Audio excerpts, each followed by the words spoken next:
Dacă vi se pare că statul nu are bani pentru sănătate, aflați că la Gorj, Spitalul Județean face cinste firmelor private. Administrația condusă de Cosmin Mihai Popescu bifează un nou eșec răsunător la Spitalul Județean de Urgență Târgu Jiu, instituție aflată direct în curtea Consiliului Județean. Auditul a descoperit un detaliu absolut halucinant. Firmele private care operau echipamente RMN și CT în spațiile spitalului au consumat energie electrică de peste 343.000 de lei, fără să fie facturate corespunzător. Practic, Spitalul de Stat a plătit curentul pentru profitul băieților deștepți din privat. Mai mult, spitalul a uitat să recupereze peste 2,1 milioane de lei, bani care se reprezentau cheltuielile de spitalizare pentru victimele accidentelor rutiere sau agresiunilor. În loc să urmărească dosarele, conducerea a stat cu brațele încrucișate până când faptele s-au prescris.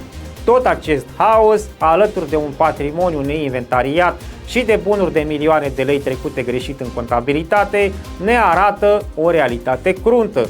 La Gorj, zecile de milioane din banii noștri sunt administrate după ureche, iar responsabilii din Consiliul Județean dorm liniștiți în funcții.